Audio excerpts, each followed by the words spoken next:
Hi, Lucy group. So we're back for our last small group lesson of the year. We're going to do something a little bit different next week. So this will be our last small group lesson.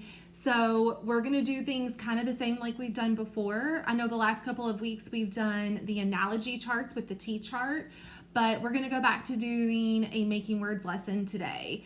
So we'll do that first, then we'll read our book, and then you'll go back to Seesaw and you'll complete your assignment, okay?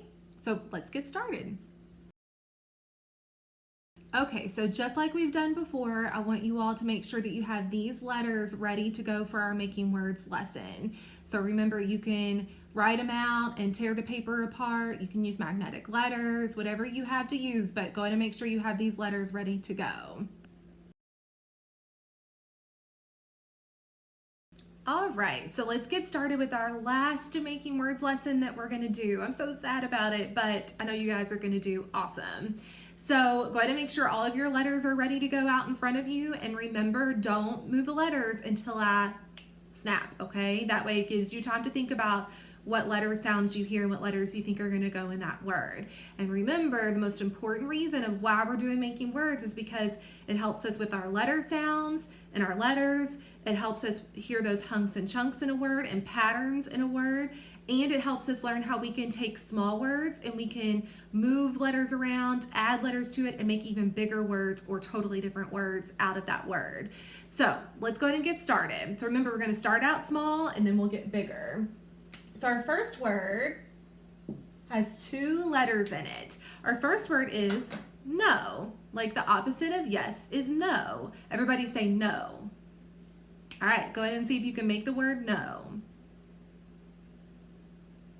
All right, that one was pretty easy. So we know how to spell no. We hear N-O. N-O, no. You might have even heard somebody tell you that. N-O, no. All right, so we spell no, N-O. So let's go ahead and get started with our next one. Our next word is so. Like we were so hungry that we ate the entire bag of candy. So, everybody say so. All right, see if you can make the word so. All right, so we only had to move one letter, right? We hear a different sound at the beginning. We still hear that O at the end, but instead of that N at the beginning, we hear that so. So we spell so, S-O. Very good. All right, let's get started with our next word. Our next word has three letters in it. You may have already guessed that. And it's the word all. Like we were all so happy when my brother came home to visit. All. Everybody say all. All right, go ahead and make that word all.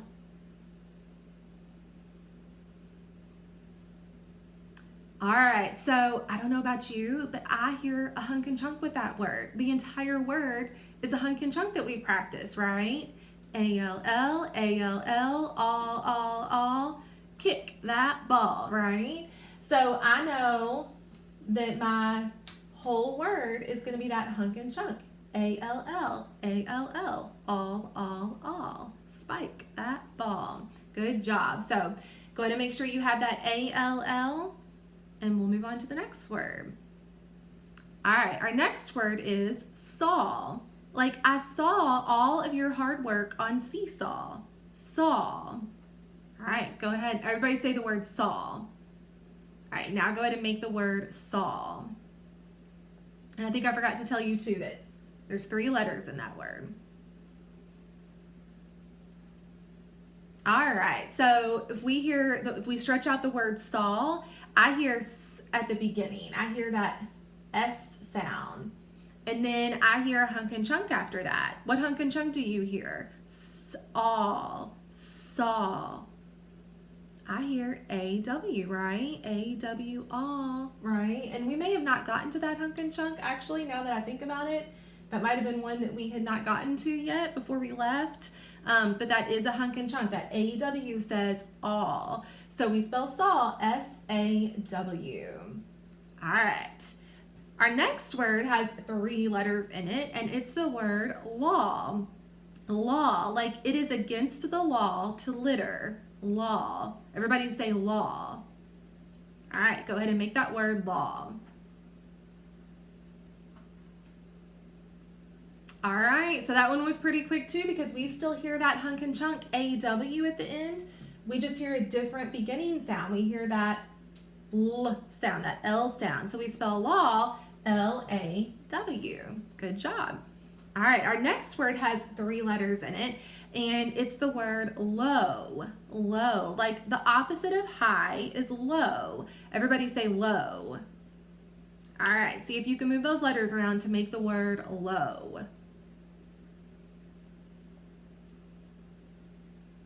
All right, so this one had the same beginning sound. So we still hear that L, that L sound, but now instead of that AW hunk and chunk, I hear a different hunk and chunk. So think about what hunks and chunks have we talked about it that make that O sound. What do you think? There's one that we talked about. Remember that O-W, ow and O? O-W, let it snow. So we know O-W can say ow, but it can also say O. So like in this case, it makes that O sound instead of ow. So when you're stretching words out like this and you hear O-W, yes, I want you to try the ow sound, but also try, don't forget that it makes another sound. So try that other sound that it makes, that O sound. So we spell low, L-O-W. Very good. I have a bird right outside of my door right here in case you hear it. All right, our next word has 4 letters in it. And I'm gonna give you a hint. You're gonna keep this word, but you're gonna add a letter to this word, okay? So you're gonna think about what letter do you think I'm gonna add and where does that letter go? So our word is blow. Like, I love to eat blow pops. Everybody say blow. All right, see if you can make that word blow.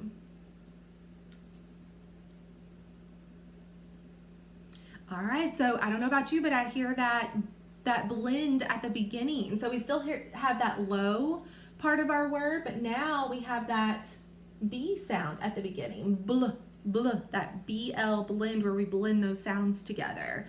Awesome. So we spell blow, B-L-O-W. Still have that O-W, O, not ow, but O sound. Good. All right. Our next word has 4 letters in it, and it's the word snow. Snow. Like, we didn't get very much snow this year. Everybody say snow. All right. See if you can make the word snow.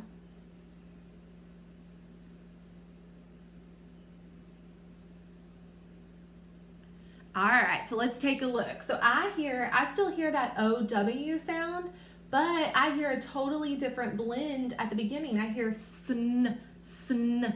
So I hear that S-N blend, sn. So if we switch out the blends, we make a totally different word, which is really cool. So we spell snow, S-N-O-W, snow. All right, next word has 4 letters in it, and it's the word wall.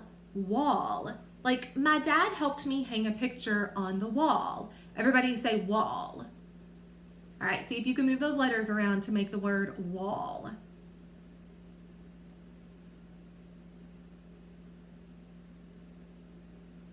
All right, so let's take a look. So we have to really move some letters around with this one. This is a totally different word. So we definitely don't hear that O-W sound anymore. But I do still hear that W sound at the beginning, wall. But also hear a hunk and chunk, not the O-W hunk and chunk, but another hunk and chunk that we made a few minutes ago. All. Wait, A-L-L, A-L-L, all. So we hear that hunk and chunk at the end. So we hear that A-L-L hunk and chunk. So all. Good, so we spell wall, W-A-L-L. Very good. All right, let's do a couple more. Our next word is ball. Like, I love to bounce the ball really high in the air. Everybody say ball. All right, see if you can make the word ball. All right, so you only had to switch 1 letter with this word. We still have that A-L-L hunk and chunk at the end, but now instead of that W sound at the beginning, we have that B sound, ball. So we spell ball, B-A-L-L.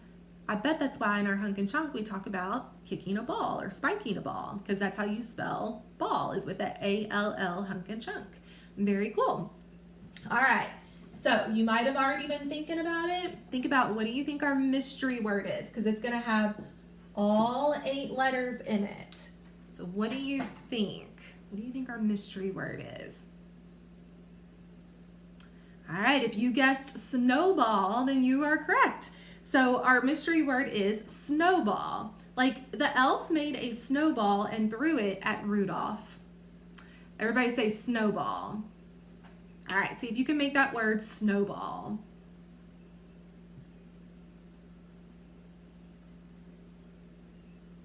All right, so we're taking 2 words that we've already made and we're putting them together to make a new word. So this is actually going to be called a compound word. That means you take 2 words and you put them together to make a totally new word. So we already hear that ball part at the end, snowball.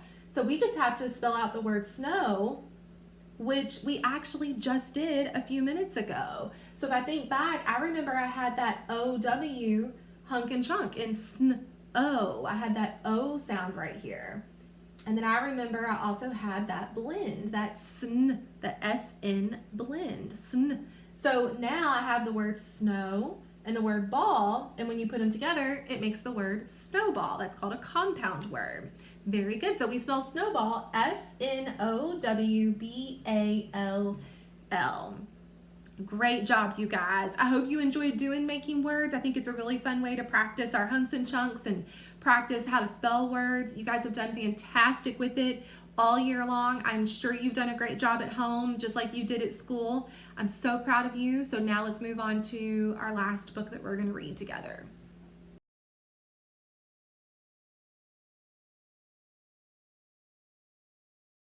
Okay, so this story that we're going to read today is called Stuck in the Muck.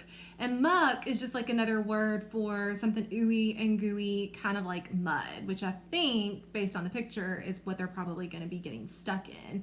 So if we look at the title and we look at the picture, we know that somebody's going to get stuck in the muck or stuck in the mud. And this story is going to be all about what happens when that character gets stuck. So does he stay there? Does somebody come and help him?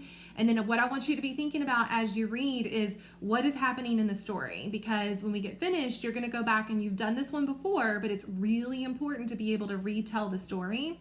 And so you're going to do it again, but with a different book. So with this story, you're going to do what happened in the beginning, what happened in the middle, and what happened at the end of the story. So be thinking about that as you read.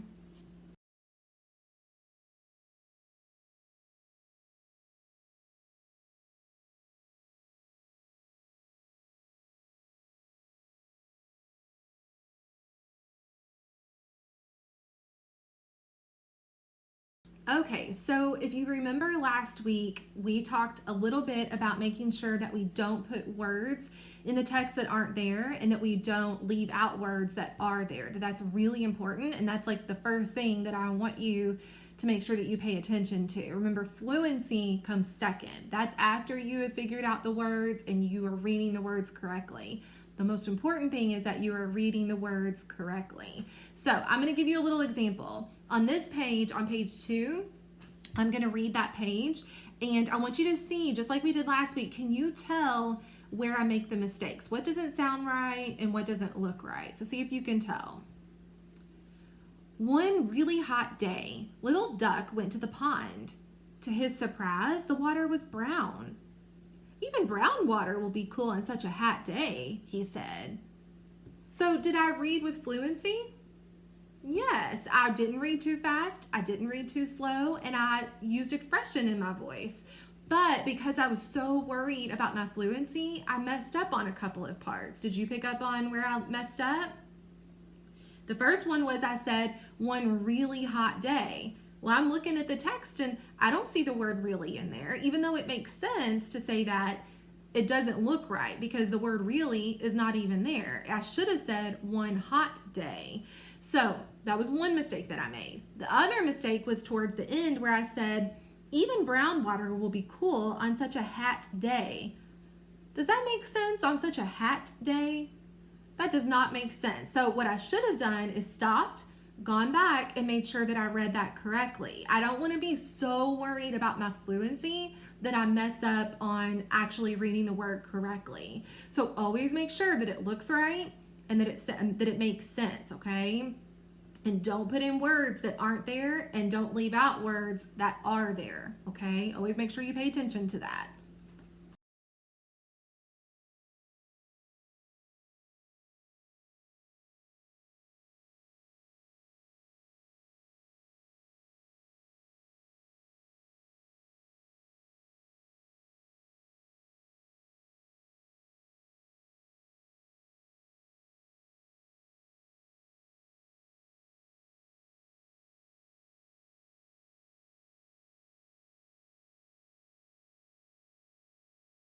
So on this page, we see a word that is in all capital letters. So we know that that word must be important, and we want to really emphasize that word when we read it. And so you might have gotten a little stuck on that word because it's a funny kind of word, but the word is schluck. Now I want you to think about it. If I say the word schluck, it almost sounds like what the word is saying. Like if I'm pulling something out of some mud, I could almost hear it saying schluck, schluck. And so I want you to think about, what word have we talked about that it means it's a word that sounds like the word when you say it. So do you all remember what that word was? Think about that for a second. So remember, that kind of word is called an onomatopoeia, which is another funny word. But an onomatopoeia is a word that sounds like the word when you read it. So when I read the word schluck, I can almost like hear that sound as I say the word. So make sure that when you're reading, you look for those words that are in the all capital letters or bold print. Make sure you emphasize them when you read them. So like when I would say it, I would say, with a loud schluck, a little duck came unstuck from the muck.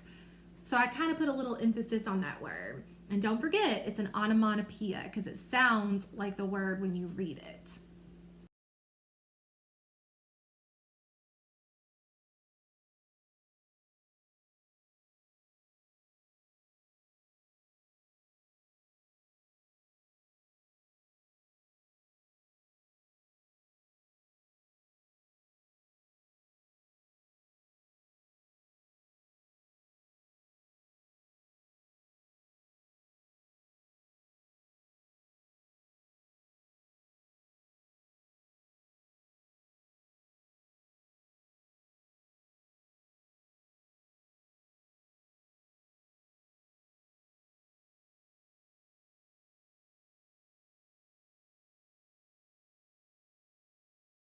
Okay, so I hope you guys really enjoyed our last book that we were going to read together. I can't believe it. But I hope you guys liked it. And when you go back to Seesaw, you're going to tell me, just like you did a few weeks ago with a different book, you're going to tell me what happened in the beginning, the middle, and the end of the story. But here's what I don't want you to do. Sometimes it's easy to forget what happened at the very end of the story. So I don't want you to just end with the fact that the boy got the dog out of the mud. Yes, that was towards the end of the story, but think about on this last page that you see here, well, what happened after that? So don't forget to include the very end of the story as well, all right? You all have done such a great job. I'm sure you've done a wonderful job at home these last few weeks with your small group lessons. You all did such a great job for me when we were at school. You have learned so much. You have become such strong readers. I am so incredibly proud of you.